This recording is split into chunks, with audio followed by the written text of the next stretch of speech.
enfocado, amparado, respaldado en un criterio, en un concepto, en un sistema de atención primaria, ¿no? Esa es la manera como se debe de ver, porque tiene mucho que ver con cambiar algunas cosas, ¿no? Lo característico, lo que hasta ahorita ustedes, hasta la hora de que le realizan encargos de seguimiento de algo, nos olvidamos de lo fundamental, ¿no? Del nombre de la persona, ¿no? Y lo etiquetamos, ¿no? Lo etiquetamos, y el de la cama tal, el del problema tal, ¿no? Y a veces caemos en el descuido de hablar. De repente ya sería muy descarado hablarlo delante de la misma persona, pero sí lo estamos hablando delante de otras personas que son pacientes también. Entonces, eso tiene que cambiar. Pues no, ya está cambiando un poco, pero todavía continúa, ¿no? Se sigue viendo, ¿no?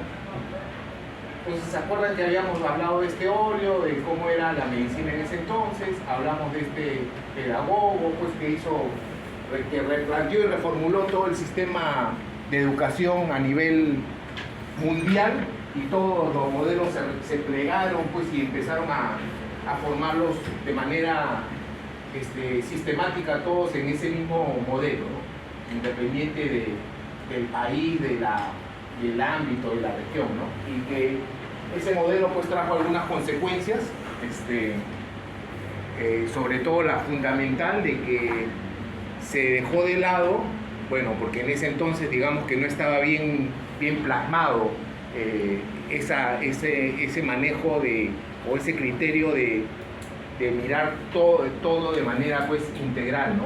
Se dejó, era menos, ¿no? Se dejó de lado completamente ese enfoque, y más aún el que nos hizo descuidarnos de que muchos aspectos de lo que hacemos en el día a día es determinante para que podamos desarrollar algún problema específico, ¿no?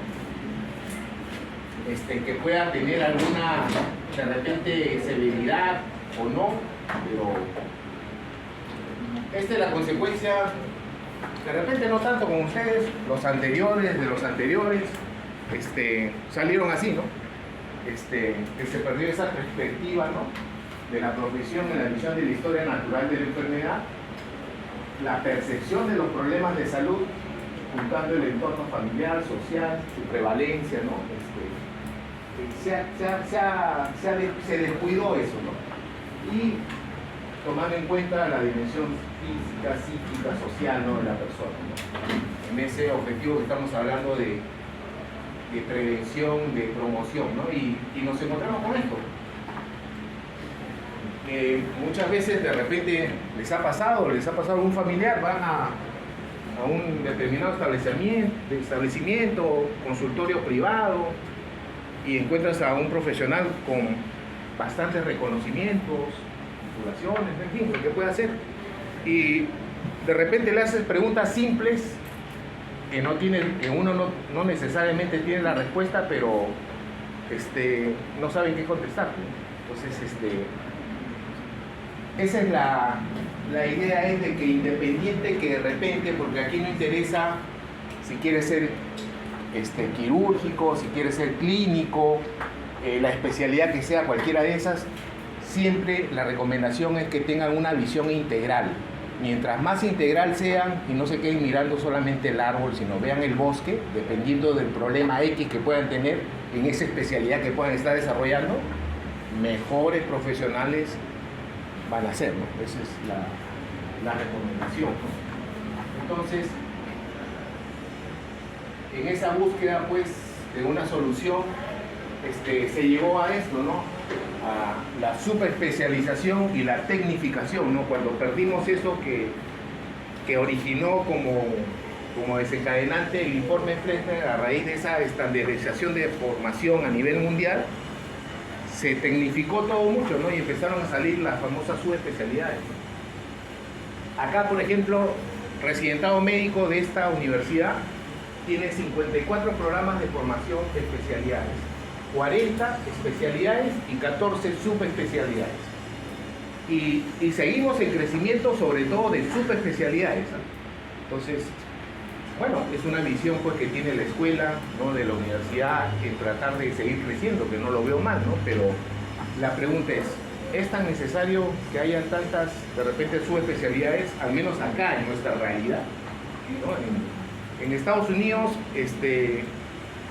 creo que no varía el número total de especialidades, de subespecialidades, no pasan creo más de 30, si no me equivoco. Entonces, te vas a Revalidate y tienes al traumatólogo de mano, al traumatólogo de rodilla, al traumatólogo de hombro, ¿no? Y bueno, puedo entender pues que hay técnicas muy especializadas, ¿no? Pero la pregunta es en volumen, según el análisis de necesidad, ¿se requiere? Bueno, esa es la pregunta, ¿no? Por ejemplo, estamos nosotros en programa de formación del plan curricular de genética médica, un ejemplo, ¿no?, de una, y es como especialidad, no es su especialidad, ¿no?, por ejemplo. Entonces, estas son las atribuciones que es lo más importante que puede contribuir a la satisfacción de un usuario, o sea, una persona que es paciente de un médico, ¿no? Cuando se encuentra ante ¿no?, que no juzga, entiende y da soporte de lo que puede haber, siempre es honesto y directo, actúa como socio en el mantenimiento del problema, trata las condiciones serias y no serias, o relevantes y no relevantes, por decirlo mejor, atiende la salud de manera emocional y física, sabe escuchar, promueve estilos de vida saludables constantemente, trata de conocer a la persona, puede ayudar en cualquier problema y, bueno, alguien que acompañe en el proceso a esta persona. Eso, lamentablemente, esto debería estar de manera tácita en cualquier especialidad, pero lamentablemente, pues, no lo llegamos a ver, ¿no? Entonces tenemos problemas de calidad, ¿no?, de querer reducir errores, de querer mantener una dignidad ante la persona, ¿no? El trato con la persona debe ser solución a problemas y el tiempo que siempre se nos queda corto. Entonces, eso en el tiempo posterior, pues obviamente estamos hablando posterior a Alma Ata, hizo pensar nuevamente en ese médico del óleo que se miraba al paciente, se involucraba con el entorno, hizo ver a los médicos de ese entonces que había que tener pues un médico de familia, lo que antes se llamaba el médico de familia era el famoso médico de cabecera, así se le llamaba, ¿no? Y bueno, ya se convirtió en el médico de familia, pero este es el más antiguo, digamos, desde que ya se formó como especialidad, lo que le comenté, que empezó después de la Segunda Guerra Mundial, ¿no? Inglaterra, después de eso, ante todo lo que sufrió por el bombardeo que tuvo por los alemanes, que resistieron pues estoicamente, ya desde esa época se plantearon la reforma total del país, ¿no? Y hablando de lo que conversamos la vez pasada, de esos estados de bienestar, ¿no?, de la búsqueda de un bien de desarrollo, desde esa época se creó el General Practitioner, que es el médico de familia, desde el 40. Y desde el 40 ellos llegaron a Alma Ata. En ese entonces ya pulieron algunas cosas más que requerían, pero siempre, obviamente, pues, si queremos decir, yo siempre digo que los sistemas sanitarios más exitosos son los europeos. Ahora, que constantemente se mantenga uno, el otro, eso es variable porque todo pues está en función al desarrollo general del país, ¿no?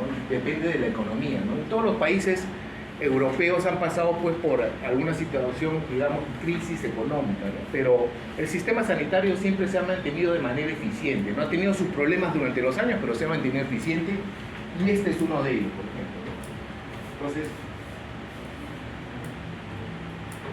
en Estados Unidos, en el 56, estos dos colegas, 56, ya estamos hablando ya bastante después de lo de la Segunda Guerra Mundial en Estados Unidos, se dieron cuenta de lo anterior, ¿no? Entonces decidieron pues también crear una especialidad que se encargue de esa misión.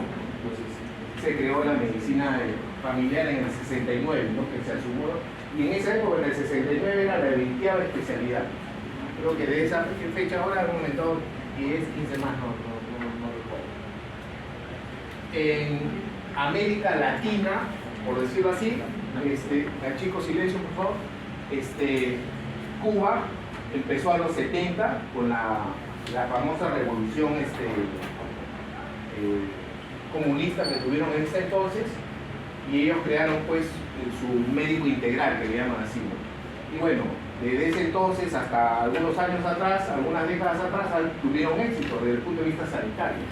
Después, ¿qué otro puede haber empezado un poquito después? Por ejemplo, este es en el orden de lo que es América Latina: México, Bolivia, Panamá, fueron antes de Alma Ata inclusive, que ya empezaron a crear la especialidad, y luego de Alma Ata ya posterior los países que ustedes ven ahí, ¿no? Incluido el Perú. Bueno, Europa está formado por dos sistemas, el Brisbane y el Beveridge, ¿no? Que son, cada uno tiene su matiz, pero son relativamente eficientes, ¿no? Y tienen su médico de familia, ¿no? Que se encarga de toda la cobertura de lo que es salud.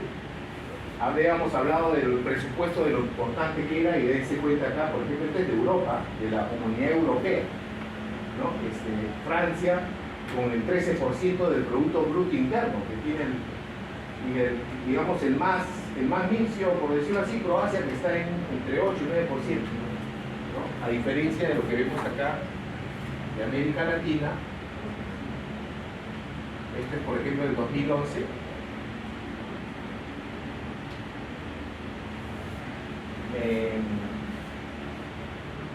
No ha variado mucho, bueno, ha variado poco en realidad por los años actuales, que ahora vamos a ver, pero ese más o menos ha sido el rango entre Brasil y Paraguay y Uruguay, que han sido los que han tenido mejor el presupuesto asignado. Esto ya es posterior, ya subió un poco, si se dan cuenta, ya Perú está en el 5.3. Y este es, por ejemplo, una relación de lo que es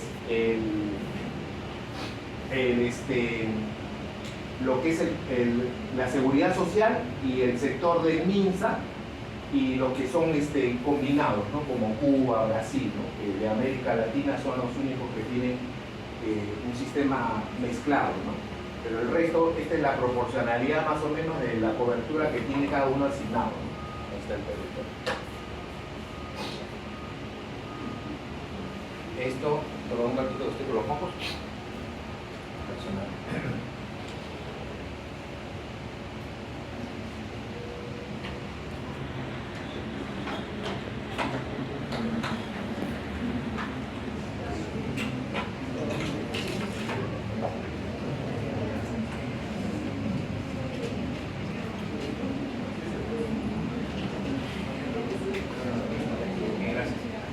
Esto, por ejemplo, estamos viendo un del Medscape del 22 reciente, la escala salarial de cómo están, y todos están por encima del rango del 50% en lo que es satisfacción, ¿no? Algunos más que otros, ¿no? Ya como siempre he conocido pues los cirujanos plásticos, ¿no? Los que hacen salud pública, ¿no? Están con mayor ranking de acceso, ¿no?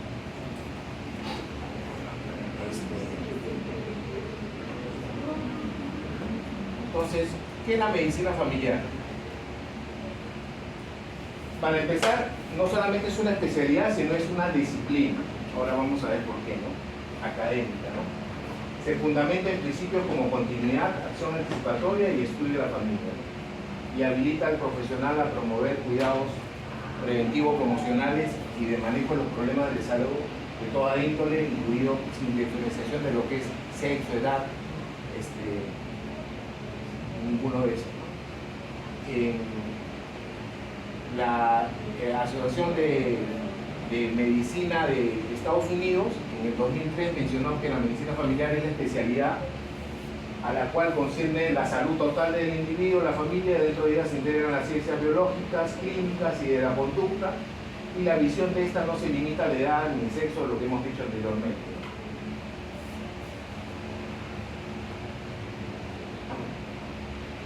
El médico de familia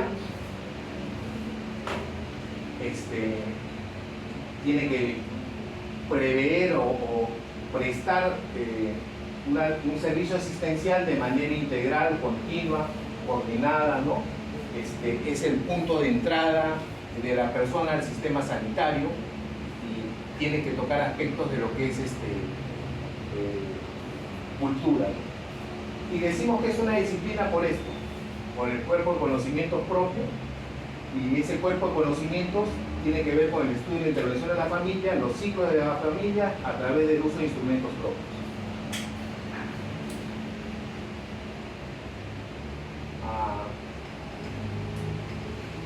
La práctica puede ser variable en cada país, dependiendo del sistema, de la realidad. Por ejemplo, en Estados Unidos, los médicos les asignan una población específica de un ámbito jurisdiccional y tienen una clínica donde toda esa gente está adscrita. Cuando el médico de familia, según por problema de complejidad de lo que el nivel que corresponda, lo transfiere a esa clínica y en la misma clínica lo manejan. Ese es el modelo, digamos, americano como se está dando hasta ahora. Y esto de aquí es la diferenciación que vemos inclusive acá mismo, ¿no? En algunos sistemas sanitarios, dependiendo del país, cumplen todos estos procedimientos, ¿no? Acá, por ejemplo, no necesariamente, y sobre todo según organización, el médico de familia está un poco, digamos, más limitado a poder realizar algunos procedimientos que otros. En el Seguro Social, digamos que tiene un poquito más de abierta la cobertura de poder realizar esto, pero no necesariamente todo, ¿no? Ahora, yo pregunto, imagínense que hubiera un ejército de profesionales, sobre todo que se encuentran en el primer y segundo nivel, que pudieran realizar todo este tipo de procedimientos según la necesidad o el requerimiento. Obviamente la solución y la eficacia del manejo del problema de manera inicial sería bastante positiva.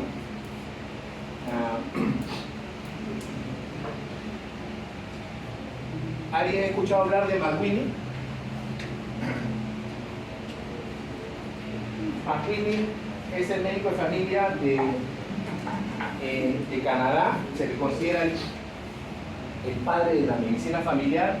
Él conceptualizó estos conceptos de que el médico de familia está comprometido con la persona, el médico de familia se esfuerza en comprender el contexto de la enfermedad, el médico de familia ve cada contacto de sus pacientes como una oportunidad de prevención constante, el médico de familia ve a su práctica como una población siempre que está vulnerable o que puede estar en riesgo. El médico de familia se ve a sí mismo como parte de ese ámbito, de ese grupo, de esa red comunitaria. El médico de familia comparte el mismo hábitat que sus pacientes. El médico de familia ve a sus pacientes en las casas, así como en el consultorio en el hospital, y le agrega la importancia a los aspectos subjetivos. Es un gerente de recursos.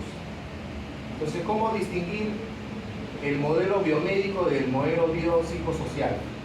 A ver, ¿quién me puede decir qué le da la impresión de esto que estamos leyendo?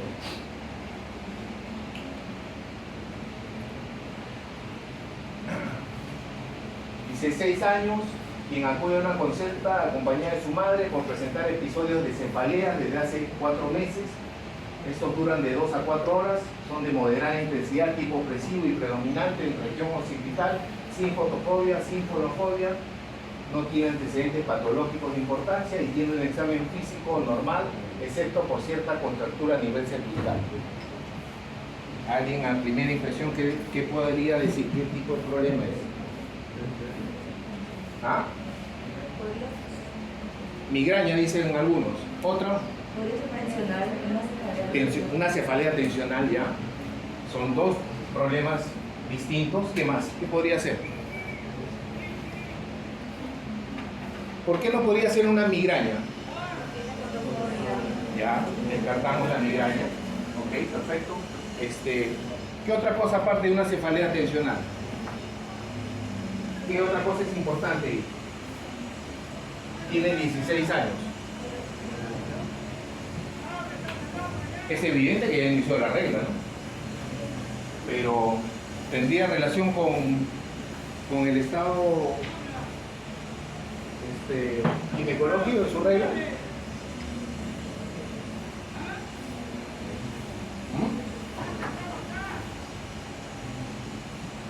¿Qué te da datos de importancia en relación a esa? Dijimos que no es migraña porque no hay reacción a la luz. ¿Qué otra cosa nos está diciendo? Nos está hablando del tipo de cefalea, ¿no? De 2 a 4 horas. Son de moderada intensidad, tipo opresivo y predominantemente región occipital. Eso nos hace descartar qué tipo de cefaleas. De origen, pueden ser de origen las cefaleas. Tensional, ¿qué otro origen puede haber una cefalea? ¿Ah? Circulatorio, ¿no? Y bueno, algún problema netamente neurológico, ¿no? Pero por la descripción que te está mencionando acá del problema o del tipo de cefalea, puedes ya deducir o descartar mucho, ¿no? Está diciendo además que no tiene antecedentes de importancia y en el examen físico contractura cervical, ¿no? La característica de los médicos generales que tú lo vas y lo llevas que van a la consulta, olvidándonos de ese lado de ahí, empiezan a ver y a generar órdenes de toda índole, ¿no? En ese mismo ejemplo, de repente, ¿qué exámenes auxiliares tendrían que pedir?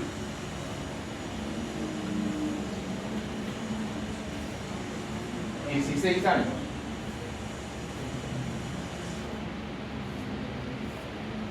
A ver, ¿qué examen le pides? Ordenemos, en laboratorio. ¿Qué pides en laboratorio?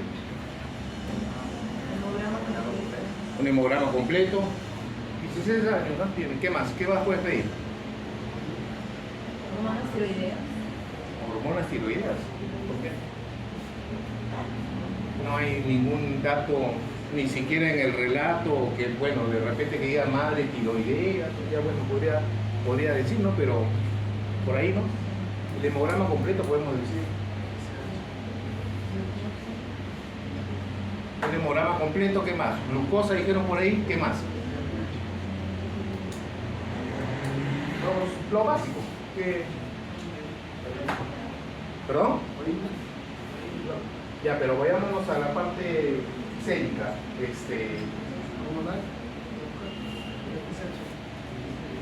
¿No? ¿Por qué están pensando en exámenes de laboratorio de tipo hormonal?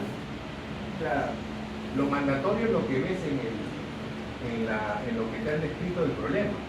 A no ser que en tu examen físico encuentres algo que te puedas correlacionar.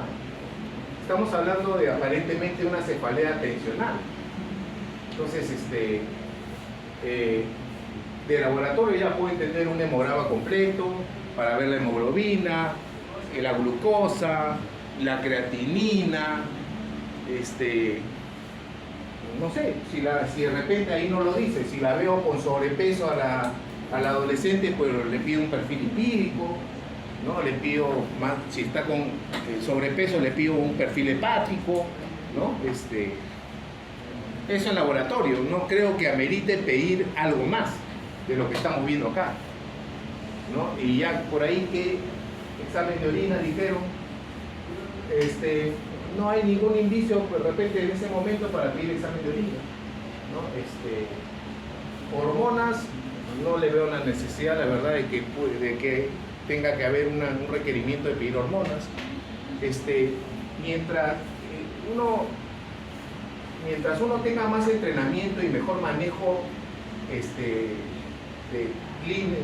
en relación a la valoración clínica que le haces a la persona, vas a ser mucho más eficiente en pedir lo que realmente hay que pedir, ¿no? Lo justo y necesario. Entonces, ¿por qué ponen esto de acá? ¿Qué es esto de acá? ¿Ah? Un familiograma, ¿no? ¿Y por qué lo pueden poner ahí? ¿Qué relevancia puede tener en María de 16 años con una aparente cefalea tensional?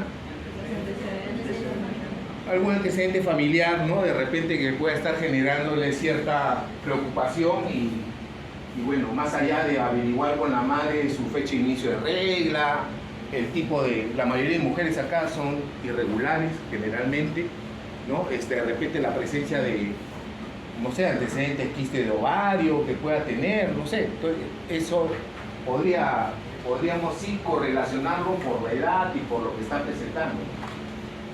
Y para eso no necesariamente tienes que pedir un examen hormonal, ¿ya?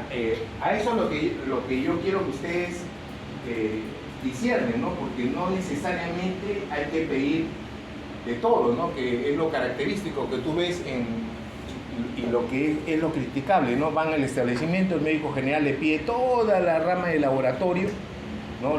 La radiografía de tórax, ecografía abdominal, ecografía pelo, o sea, le pide una serie de exámenes que de repente la mitad de ellos no son necesarios, ¿no? ¿Y eso qué significa? Aumento de costos para la organización, aumento de tiempo pues en gastos para el paciente, en fin, ¿no? A eso es lo que se quiere llegar. Entonces, esto es lo importante, ¿no? La entrevista versus la valoración clínica, lo que conversas con la persona y lo que captas en tu valoración clínica, y hay que tener confianza clínica en lo que haces, hay que saber qué tipo de tamizaje hacer y solicitar, hay que saber interpretar lo que uno solicita, y en relación a esos 3 puntos iniciales, lo que tú recomiendes sí o sí va a generar una adherencia de tu paciente, en este caso, a tus recomendaciones que dé. Esto es lo determinante, ¿no?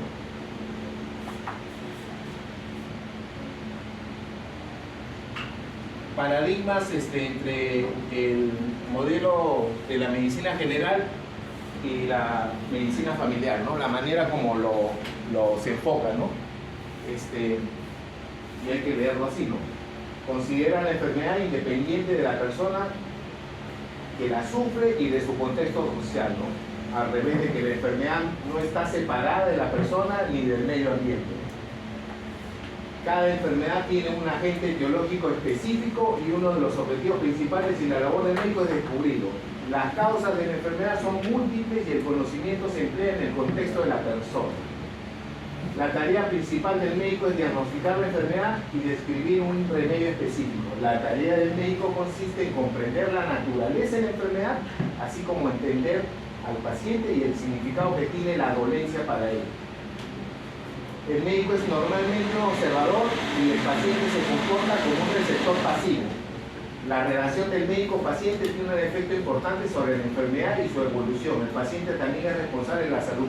Lo que yo le digo a mis pacientes: señora, usted es diabética, soy diabética de hace 5 años, hipertensa desde hace 8 años, de vez en cuando consume azúcares, está en sobrepeso, está sedentaria. Tú le preguntas qué ejercicio hace usted. Ah, no, yo soy una hormiguita, yo voy de aquí para allá, subo, bajo, ¿no? ¿Ok?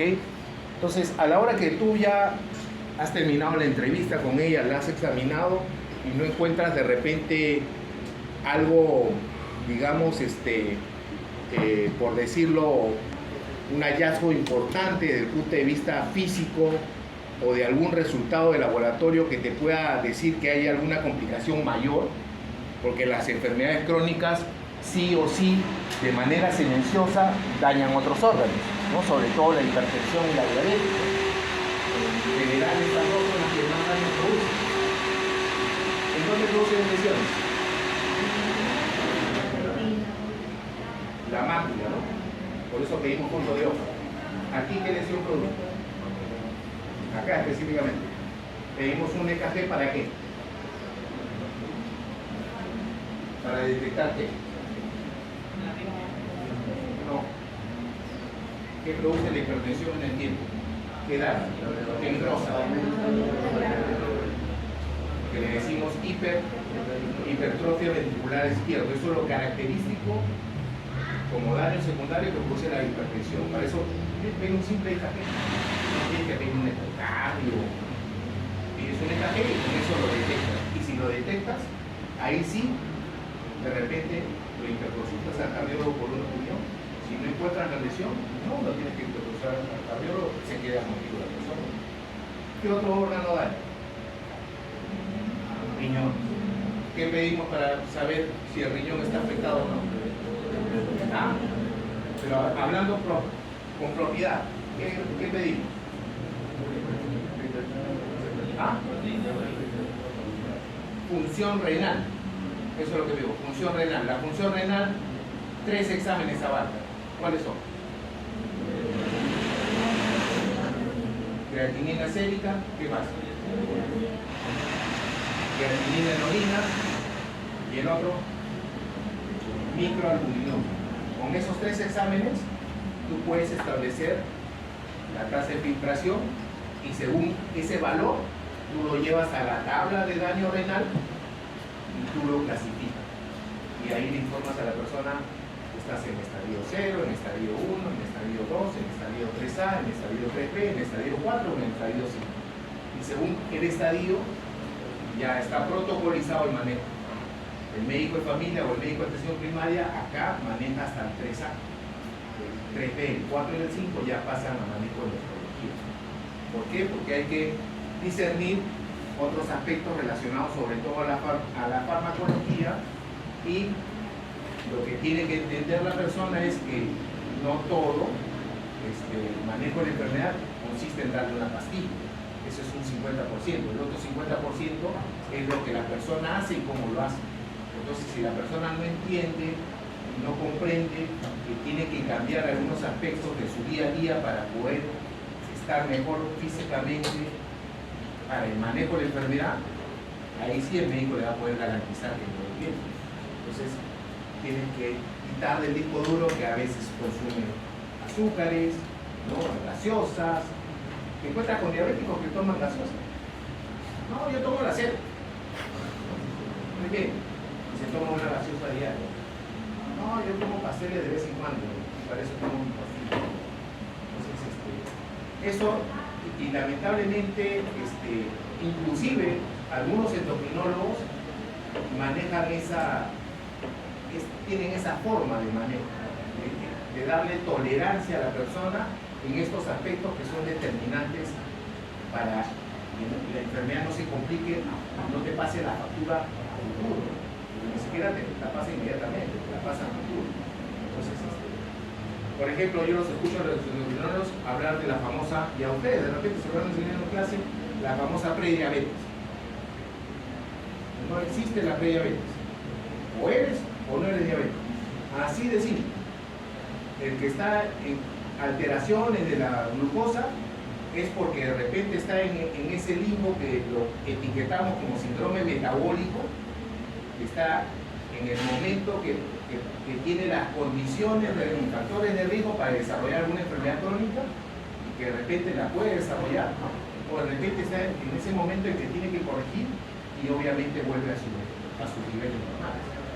Entonces, el que encuentres una o dos glucosas iniciales en un manejo de un paciente no tiene por qué etiquetarlo como un diabético, ni tienes que zamparle la famosa metformina. Lo primero que tienes que hacer es, oiga, suspende las gaseosas, suspende los chocolates, los dulces, las mermeladas, ¿no? Nada de azúcares, ¿no? Y en 30 días vas a volver con tu seguimiento de hemoglucotest y ahí vamos a conversar. Las harinas también me las vas a controlar porque las harinas tienen azúcar, porque está comiendo causa, papa rellena, empanada, tallarines, lasaña, el arroz verde con pollo, el arroz chaufa, no sé, el minestrón, el aguadito que te viene todo metido en el caldo, y ahí está, pues. y la mayoría de las personas corrigen eso y su glucosa solita se ordena. Y no tienes que darle nada. Simplemente le dices, esto es una alerta. Si tú no modificas y no cambias, te vas a volver diabético. Y una vez que te vuelvas diabético ya no hay marcha atrás. Entonces, pon las barbas en remojo y cambia. Eso es lo que es medicina preventiva, independiente de la especialidad. Entonces, estas son las diferencias en general en eso.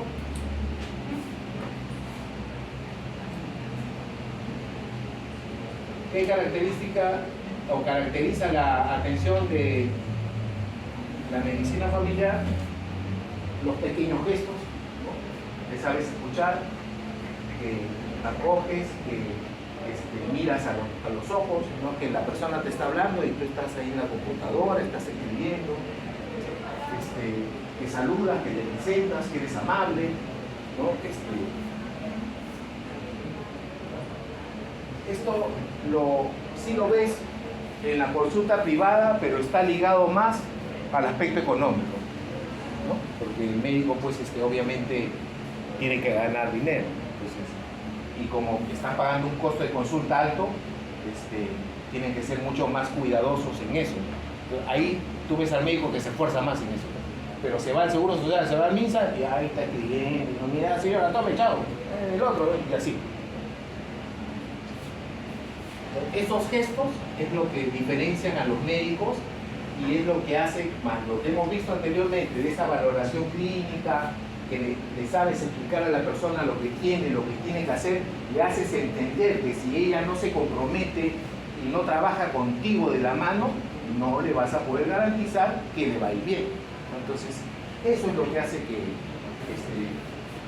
tu adherencia, la adherencia a tus recomendaciones sea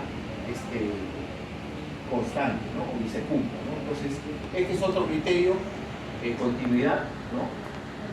Tiene que haber un continuo contacto con la persona, ¿no? Lo que hemos hablado de la parte de integralidad en todo aspecto, que siempre tiene que ir de la mano. Hay que hacer una coordinación del cuidado y un acuerdo de partes que le corresponde a cada uno para el manejo y seguimiento de su problema. Tienes que estar enlazado con los aspectos del entorno de esa persona, la comunidad. Y siempre tiene que haber la orientación, pues, de estar estableciendo y marcando las pautas de lo que deben hacer.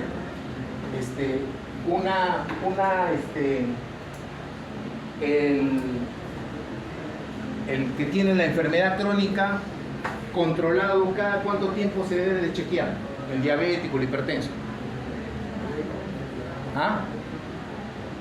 ¿Cada cuánto tiempo debe venir contigo a controlarse? El paciente crónico que está controlado, digamos, que lo tienes ya bien manejado. ¿Al mes? Cada 3 meses vienen contigo, ¿para qué?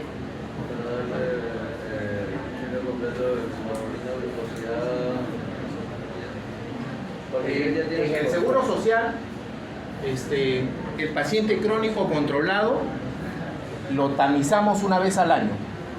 Una vez al año, al controlado.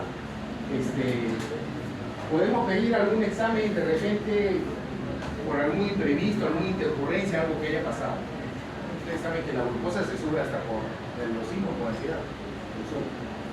Entonces, pero el que lo tienes controlado, con todo establecido, manejado, en esa integralidad con el personal de enfermería, con su tarjeta, lo tienes que ver una vez al año nomás para tamizarlo, y lo vemos cada 3 meses porque le tenemos que dar la medicina, porque no damos medicina más de 3 meses. Entonces, pero si pudiera darle yo para 6 meses, en 6 meses le diría, señora Huerta, en 6 meses, o en un año sí que se pudiera dar la medicina total. En los sistemas sanitarios extranjeros le hacen la programación de la medicación y el paciente va a su farmacia, le tiene que sacar la medicina y la saca. Solamente regresa a su médico si es que ocurre una eventualidad o algún problema o ya le toca su control. Eso no se puede dar acá.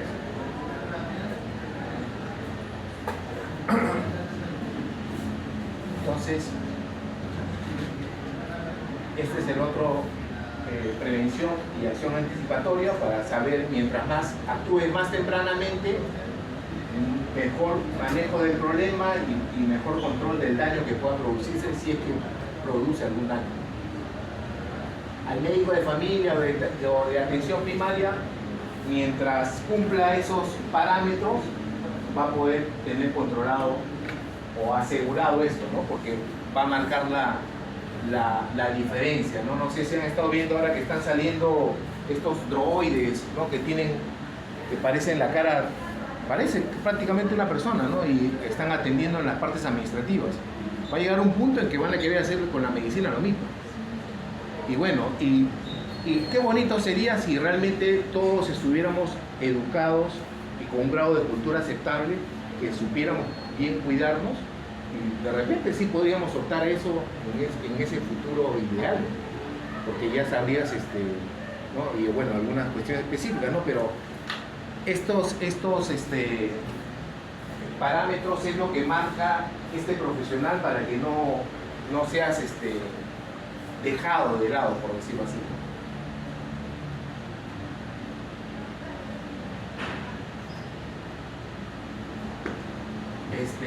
Esto también ya no se ve, ¿no? Que se veía antes con el médico de cabecera, ¿no? En mi época yo tenía mi pediatra, y mi pediatra me trató hasta los 20 años, creo, ¿no? Y le vi las canas, ¿no? Le vi aparecer las canas. Entonces, eso ya se perdió, ¿no? Entonces, y más aún como el sistema sanitario no está desarrollado para que se pueda dar esto, porque lo ideal sería que a cada médico de familia que esté en el primer nivel de atención le asignen una población en un establecimiento y se encargue de hacer esa cobertura, ¿no? Con el equipo de atención primaria, ¿no? El médico, la enfermera, el odontólogo, en fin. Eso ya no se ve.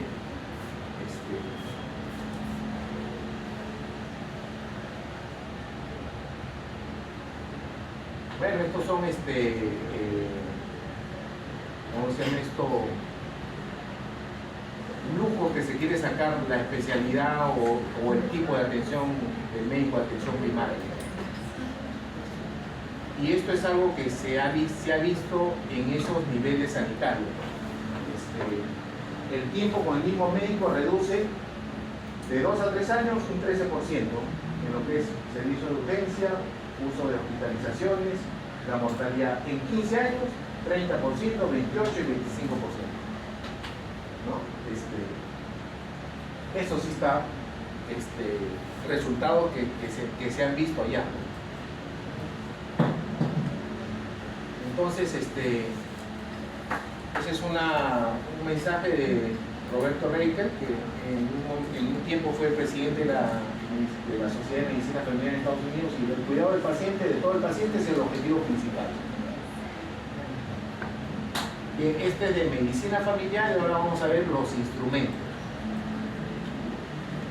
o de técnicas.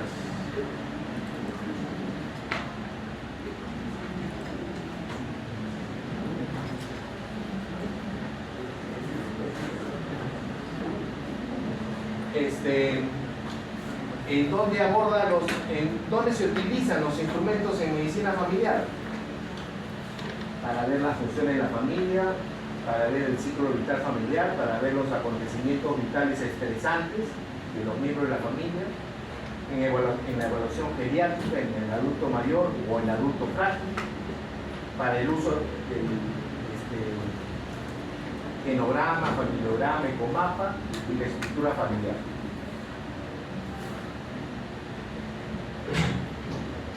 Este cuadrito, no sé si lo deberían a ver bien, no sé, las letras están un poco por el color. Arriba dice instrumentos de medicina de salud familiar y comunitaria. Y dice, ¿para qué sirven? Algunos sirven para lo que es evaluar y otros sirven para lo que es registrar. Si hablamos de los que evalúan, los tipos de familia, la estructura de la familia, las funciones familiares, el ciclo vital familiar, los acontecimientos estresantes, el ecomapa familiar y las redes de apoyo social, lo que hemos presentado hace un momento. ¿Qué nos permite el evaluar esto, el llegar a una atención familiar de tipo estructural, longitudinal y funcional. En el caso de registro, nos sirve para ver lo que es carpetas familiares, tarjeta de registro, programas de salud familiar comunitaria, participación ciudadana, historias clínicas orientadas a problemas, entrevista familiar. Registrar en esos formatos que nos permiten una atención a la comunidad con diagnóstico de salud, con programas de salud y participación comunitaria. Esto téngalo presente porque puede ser pregunta de examen, que es lo que generalmente se suele ver. Entonces, este es el criterio de la ONU de lo que es familia. El MINSA tiene un concepto primordial para considerar a un grupo de personas una familia. Porque acá te dice que las personas del hogar que tienen cierto grado de parentesco, ya sea por sangre, adopción, matrimonio, limitado por lo general a la cabeza de la familia, esposa, hijos, solteros y los que conviven con ellos. Pero acá en MINSA, ¿cuál creen que es el criterio que utiliza para decir, ustedes para el MINSA son una familia? ¿Ah? ¿Cuál puede ser? ¿El número de personas que viven en una casa? ¿El número de ambientes que tiene una casa? ¿Cuál podría ser? ¿Ah? ¿Con qué otro aspecto podría relacionarse de manera más contundente para decir que ustedes son una familia? Ahora del menú, la comida, ¿no?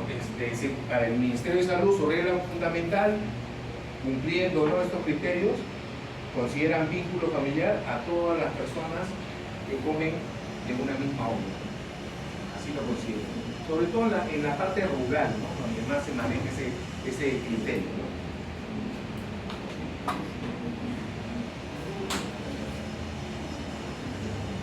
Entonces, tenemos esto, tipos de estructura familiar, la nuclear, la tradicional, extensa con los abuelos, familia monoparental, que por situaciones X está el papá o la mamá, familia binuclear, que puedan estar dos familias en una vivienda, y los equivalentes familiares que pueden fungir, que de repente por sanguíneo no son, pero por relación amical y constante asumen ciertos roles, ¿no? El amigo de los papás que le llaman el tío, ¿no? O le llaman abuelo de cariño, qué sé yo. ¿Qué se podría agregar ahora en estos días a esto? Que de alguna manera afecta lo que se plantea acá. ¿Qué es lo que está pasando socialmente, ¿no? Que tiene que ver, sobre todo tiene que ver con esto acá, y repítelo en voz alta, lo que has mencionado. Las parejas gay también los ¿Ya? Ok, y ¿están de acuerdo en que podría afectar la conceptualización de lo que es familia? obviamente. Supongo que la mayoría sí, ¿no? Si es que hay alguno que no, con toda libertad, nadie lo va a cuestionar, ¿no? Pero, ¿por qué? Porque si lo vemos como estructura, hablamos del desarrollo, le pueden llamar moderno o tradicional, por su demografía urbana-rural, por su composición nuclear extensa compuesta, por su integración integrada, semi-integrada, desintegrada, por su tipología campesina, obrera, profesional. Bueno, estos son lo de las funciones que toda familia tiene, las etapas críticas que toda familia presenta, o por la cual va a cruzar. Pero este era el comentario de lo que estaba comentando su compañero. Este es del 2022, ¿eh? Si se dan cuenta de mapita, el único que lo prohíbe es este de acá, Paraguay. Y son relativamente pocos los que todavía legalmente no lo permiten, ¿no? En los otros ya se está permitiendo. Ahora, yo no tengo nada contra esas personas. No hay por qué tener algo específico, pero yo creo que en este tema sí hay que cuidar mucho, sobre todo al pilar de la familia, que es el niño, con el niño. Niño, tenemos que decir, porque ya también se ha ingresado ese enfoque, ¿no?, de género, que ahora niño, niña, hombre, mujer, o sea, ya no todo lo estamos tratando de diferenciar, ¿no? Entonces, sin irnos por las ramas, aunque parezca mentira, esto sí es algo que afecta la funcionalidad desde el punto de vista de crianza de los niños en un futuro, ¿no? Porque no sé, pues algunos les puede generar preocupación, otros no, ¿no? De repente que un niñito crezca o una niñita crezca viendo a dos hombres que uno es papá de una mamá, o a dos mujeres que uno es papá de una mamá, ¿no? Ahí hay mucho tema por discutir, y ese no es el tema de la clase, ¿no? Simplemente poner la observación de que sí, para algunos autores que tienen que ver con esto de la familia, sí tiene relevancia determinante, ¿no? Entonces, y no tenemos que dejarlo de lado.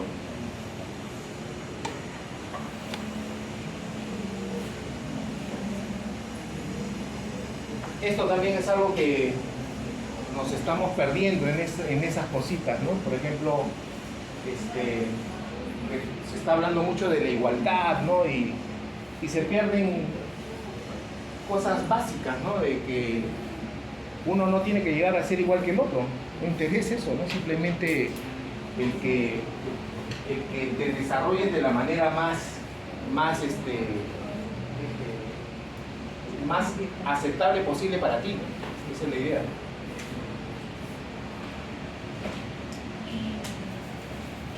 Esto es algo también que se ha perdido en lo que es aprendizaje. El hogar versus la escuela, y esto afecta, está afectando a la familia, ¿no? Porque uno en el hogar, no en la escuela, aprendes esto de acá. Esto se aprende en casa. La escuela te enseña esto, ¿no? Entonces, la escuela puede reforzar los valores que te forjan inicialmente acá. Y eso lamentablemente sí se está perdiendo y afecta a la sociedad, ¿no? Y estamos en una sociedad con alto grado de delincuencia, inseguridad ciudadana, ¿no? Lo que hablamos en la clase pasada, que han quemado a varias chicas, ¿no? Han muerto lamentablemente, ¿no? Entonces eso no se veía antes. Algo está pasando y tiene que ver con esto, que se está debilitando esta columna de acá.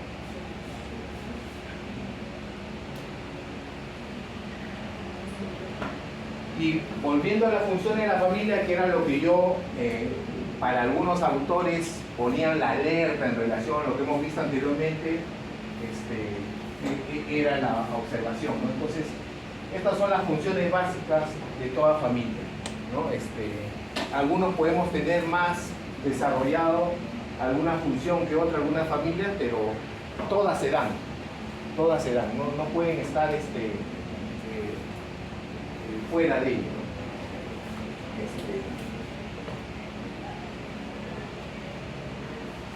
La comunicación, que es la manera primordial, ¿no?, de cómo comunicarse, ¿no? Y cada familia en el tiempo tiene un lenguaje característico propio. Inclusive se ve más marcado de repente con algunas influencias étnicas. Por ejemplo, mi esposa es de descendiente japonesa, ¿no? Y ya en el desarrollo de mi familia ya hay características del lenguaje mezclado con el idioma japonés y algunas costumbres, ¿no?, que alguno escucha y no lo entiende, no lo percibe. Y así hay de otras maneras. Entonces, tiene que haber siempre un lenguaje común, un lenguaje propio, que puede ser entendido, ¿no?, por algunas personas, ¿no?, obviamente del entorno familiar, ¿no? La afectividad, ¿no? También fundamental, ¿no? Mientras esta función se desarrolle y se plasme más, sus miembros de la familia van a tener, sobre todo, una mejor estima, ¿no? en relación a su compartir de esa familia. Apoyo, el apoyo, esto puede variar, ¿no? Hay familias que, sobre todo, de repente por estratos sociales, puede tener algún tipo de diferenciación, ¿no? Pero cada familia, de acuerdo a su realidad, va a mostrar un sentimiento o va a desarrollar esa función de apoyo. Mientras más aprenda o desarrolle esta función una familia, mejor preparada va a estar para las distintas eventualidades. Mientras se adapte mejor a situaciones X en la línea de tiempo del desarrollo de su familia, van a poder estar mucho más preparados para superar algún problema X que se pueda presentar. Autonomía, esta es también determinante. Por ejemplo, la foto es característica. Ese niñito de la foto pues debe tener 8 años, 6 años, o de repente, por lo que no está bien alimentado, de repente puede tener hasta 10 años, ¿no? Y ese niño está trabajando, ¿no? A esa edad debería estar jugando, estando en el colegio con sus compañeros, en fin, ¿no?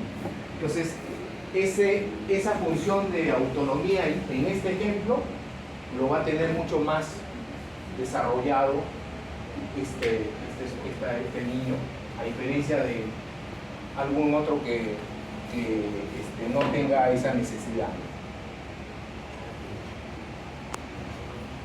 Reglas y normas, eso en todo lado existe, no hay ningún lugar donde ustedes pueden ir y no exista y no sea Sodoma y Gomorra, ¿no? Siempre hay reglas, ¿no? Y las reglas parten desde la familia, ¿no? Entonces, y ya está tácito, ¿no? De repente ustedes todavía son mayores de edad, pero están dependiendo de sus padres, y de repente ustedes ya saben que si salen, hay una hora en la cual ya tienen que regresar, porque es la hora que sus padres han establecido para que ustedes retornen. Por dar un ejemplo, ¿no? Entonces, siempre va a estar establecido algún tipo de norma dentro de la familia y sobre todo ejercida por la cabeza de la familia. Esta ya es el Ladder familiar, que fue hecho por Smithstein en Seattle en el 78. Es un cuestionario autoadministrado. Consta de 5 preguntas cerradas, evalúa las áreas de las funciones familiares.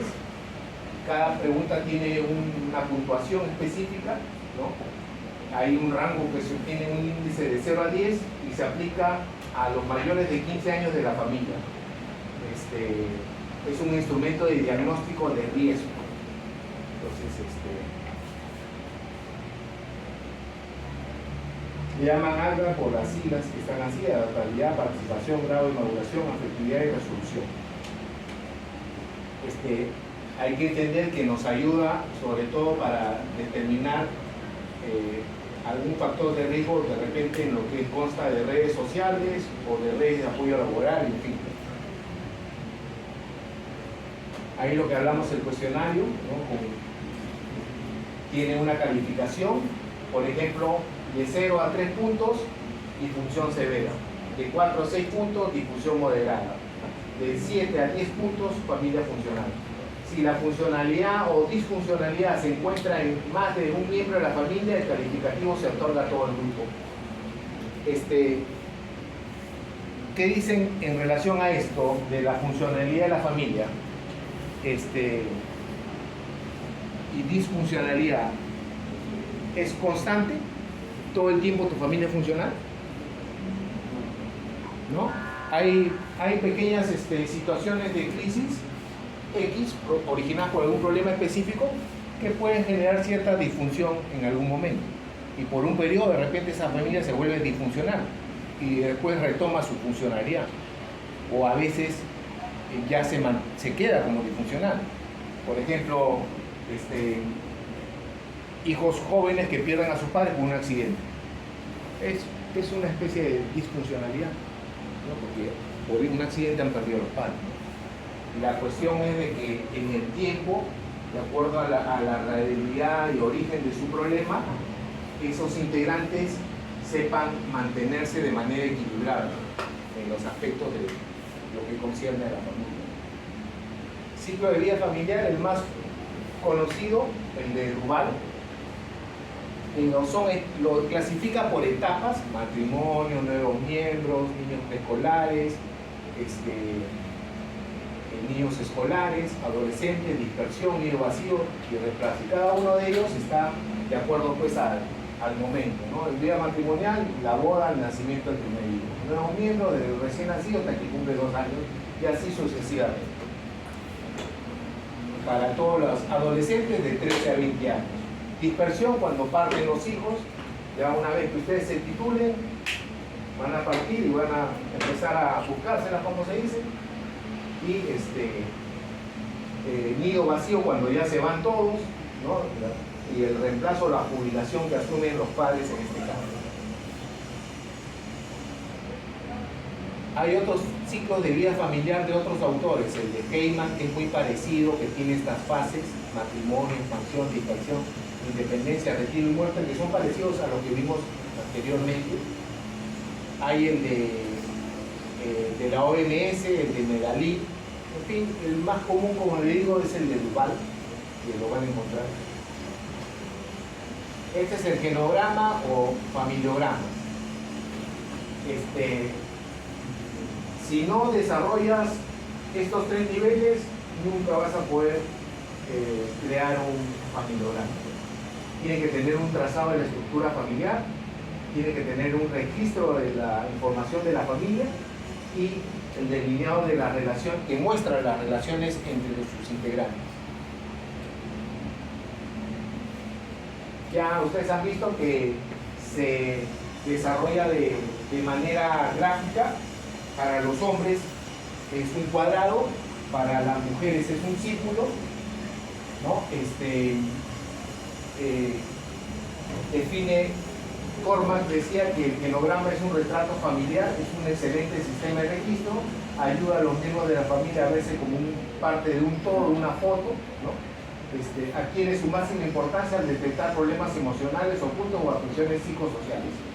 Esto es lo que van a desarrollar ustedes como primer resultado de la primera unidad, según lo que pide el sílabo, y es lo que en un momento indicado van a presentar. Junto con lo de la clase les voy a dar un instructivo en el cual menciona al detalle cómo estructurar un familiograma, porque es algo muy tedioso para presentarlo en una clase teórica. ¿Cuándo debe emplearse? Lo utilizamos para evaluar el papel de la familia en la práctica clínica como sistema de registro y como método para establecer la correcta comunicación entre el médico y el paciente, lo que habíamos hablado en registros familiares.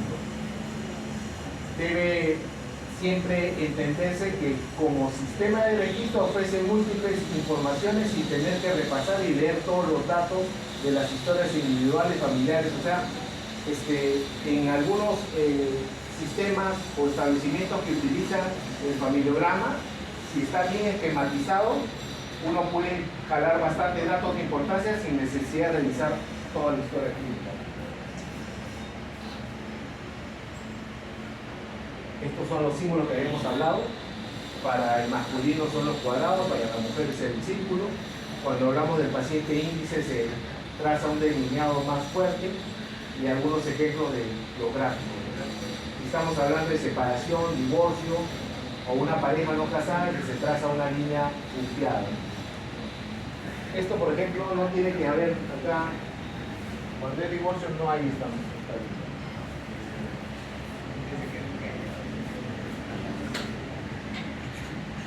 En relación a los símbolos, se establece a través de un delineado. Por ejemplo, cuando hay una relación muy intensa, se establece 3 líneas. Si no es muy intensa la unión, 2 líneas. Si es pobre o conflictiva, se hace de manera como zigzag. Las situaciones de amor-odio, como decimos, se hace una mezcla de los dos trazados. Si es distante, si están apartados o separados.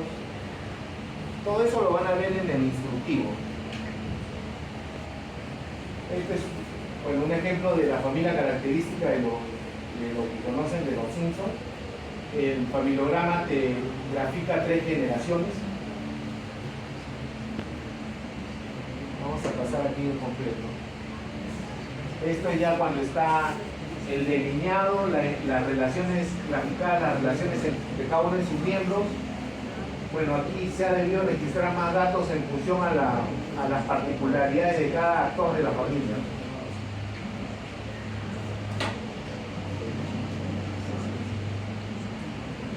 Entonces esto es importante. Quienes realizan el familiograma, no necesariamente el médico de familia, puede estar cualquier miembro del equipo integral, del equipo de atención primaria, el médico, la enfermera, el odontólogo, el psicólogo, en fin. Pero generalmente para el médico de familia es un instrumento básico para las actividades diarias. ¿Dónde se registra? En cualquier hoja simple, no hay ningún formato específico. Y en resumen, el familiograma es de gran utilidad para estudiar la familia, identifica riesgos y daños en salud, te da datos demográficos, tipo de familia, dinámica familiar, facilita datos importantes de la familia, facilita el trabajo de educación y prevención de algún problema que puedan tener y se puede llenar en varias sesiones. Generalmente se llena en 2 o 3 sesiones como máximo, no más.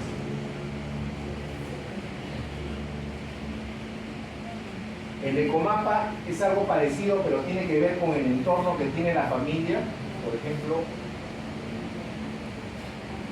es igual, en este círculo se coloca el familiograma y hay, en esa realidad de esa familia hay una serie de actores que tienen que ver, por ejemplo, amigos, trabajo, salud, religión, educación, familia, son los que se supone puedan tener alguna relación intensa o poco intensa, positiva o negativa, que te pueda dar datos de cómo hay que trabajar en función a un problema específico con la familia. Al final de que desarrollas el hemograma, lo pasas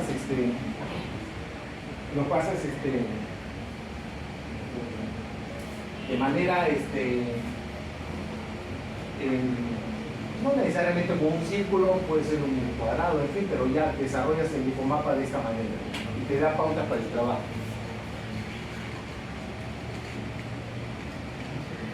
A ver, ¿qué podríamos deducir de este gráfico o de esta diapositiva de espejo?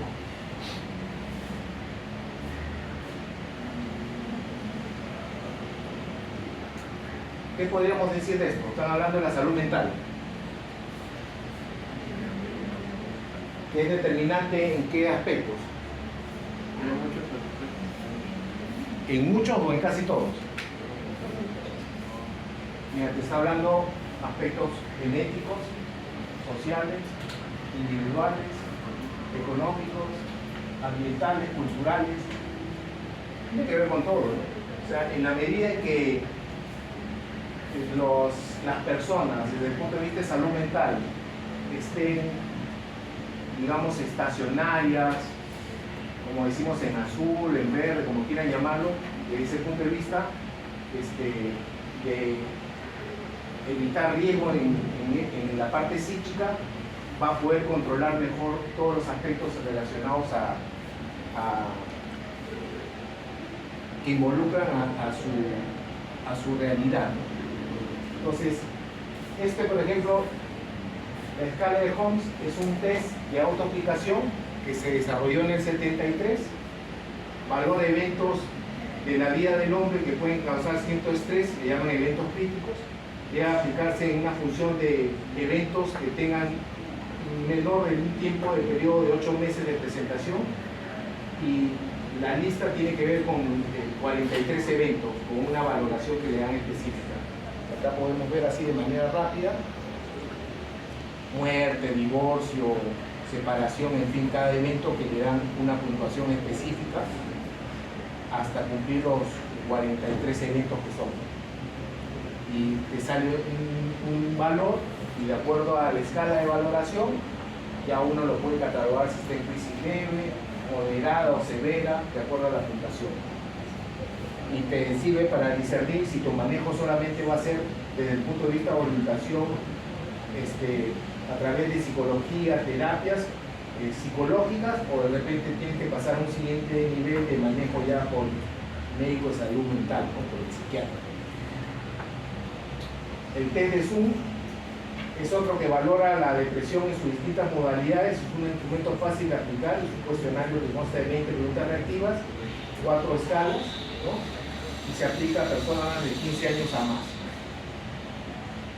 Ahí está la escala de autoevaluación de Zoom, también con un valor de calificación según la puntuación, y te dice, te ayuda a discernir si el problema puede ser manejado por el médico de atención primaria o de repente ya tienes que conversar con un equipo de salud mental específicamente.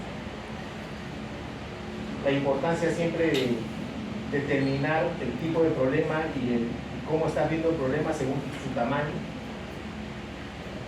Esto que tienen que tener en cuenta de no olvidarse de la historia natural de la enfermedad, de lo que hablamos en un inicio, correlacionarlo, esos periodos prepatogénicos y patogénicos desde el punto de vista de la parte de prevención primaria, secundaria y terciaria, y que en cada uno de esos aspectos de prevención se desarrollan lo que es promoción y fomento, protección específica, diagnóstico precoz, limitación del daño y rehabilitación según sea el periodo. Estos son aspectos que también estamos viendo que no había antes o no se veían con mucha frecuencia. Esto en los colegios, sobre todo en algunas otras realidades que se ven que ahora hay bastante agresividad. Bien, eso sería por esta segunda clase. Los voy a colgar esta y la otra que me olvidé de colgarla, me disculpan, para que las tengan, y ya estaremos hablando en la siguiente clase.